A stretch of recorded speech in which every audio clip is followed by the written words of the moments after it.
Hi, friends. One of the biggest myths out there right now is that if you want to lose weight, that means that you have to completely eliminate all types of alcohol. And I'm about to bust that myth today because I do want to remind you it is a 100% possible to lose weight while still enjoying alcohol, as long as you are smart about the strategy that you use to implement alcohol. So, without further ado, let's talk about the most common concerns and how to practically lose weight while still enjoying a drink if you would like. So, the first thing to really know about alcohol and weight loss is that obviously, like everything else we put in our mouths, alcohol contains calories. And oftentimes, the calories in alcohol are referred to as empty calories because alcohol really does not contain many nutrients. So, you're not going to be getting your protein, you're not going to be getting vitamins, you're not going to be getting mineral, you're not really giving your body any nutrients by consuming alcohol. But that doesn't mean that you can't mindfully enjoy a drink or two and still lose weight. So let's move on to some smart strategies you can try if you choose to drink alcohol on a weight loss journey. Tip number one is to really focus on choosing lower calorie options. So I'm talking about options like light beer, the dry wines, spirits that are made with low calorie mixers, things like tequila sodas, vodka sodas, gin and tonics. All of those are going to be low calorie compared to like a rum and regular Coke, or compared to a margarita, especially a frozen margarita or a pina colada or any sort of tropical drink. So if you can stick to the lower sugar, more balanced, simple mixed drinks, those are definitely going to give you the most bang for your buck in terms of calories. Now, tip number two is really being mindful of the sugary mixers. So, if you're adding something like regular soda or fruit juice to your drinks, all of those are just adding more calories on top of the calories that are already in your drinks from the alcohol. So, when possible, mix with diet soda or a Coke Zero, a Sprite Zero. Really look for some simple either homemade juice using a juicer or a juice that has no added sugar to it.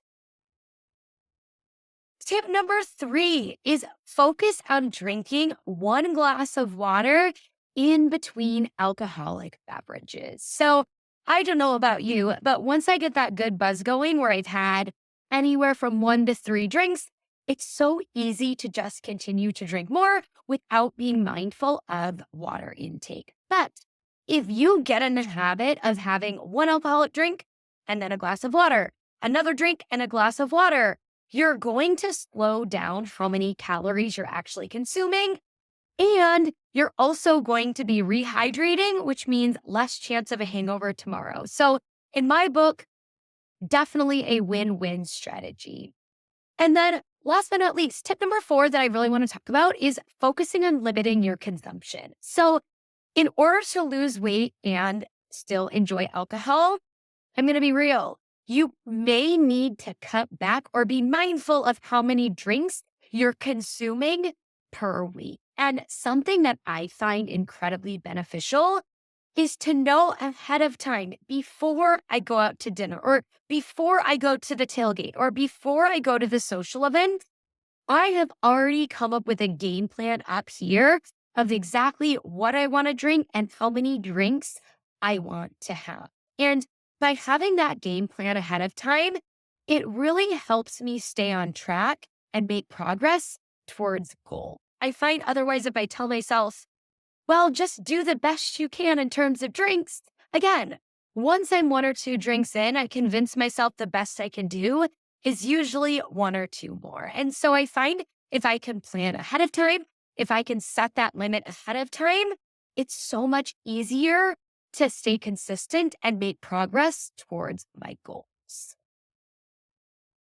Now, before we close up this video, a couple things that I really do think are important if you choose to drink alcohol on a weight loss journey. And one is I don't want you to be afraid of making choices that are best for you, regardless of what everybody else is doing around you. And I know that sometimes that is easier said than done, especially if you have the gracious friends that are always filling your drink up or always heckling you. Come on, let's just get one more round together. And so don't be afraid to stick to your guns, or if you need to, use a bartender or a server to your advantage. You can ask them to simply make a mocktail that looks like an alcoholic drink and nobody else knows what you're consuming. Now, the last thing I do want to remind you is that one of the pitfalls of drinking alcohol is that oftentimes it leads to the munchies and wanting to snack after enjoying a few drinks. So, something that I really do encourage you is that just like I talked about coming up with a game plan ahead of time for drinks, have a game plan about late night snacking or eating, whether that means you're going to refrain from it, whether you have a healthy snack planned out, or maybe you do plan to enjoy a piece of pizza or something more indulgent. But if that is your choice, you have to put those calories into account throughout the rest of the choices you make that day. So that is all I am sharing. I would love to know in the comments below, which of these strategies are you going to try next? Let me know. Commit to the strategy. I will personally comment back to you. And as always, I'm really trying to grow my channel right now. So if you found this video helpful, please give my video a like and subscribe to my channel to log into my next video. Thanks so much, and we will chat more soon.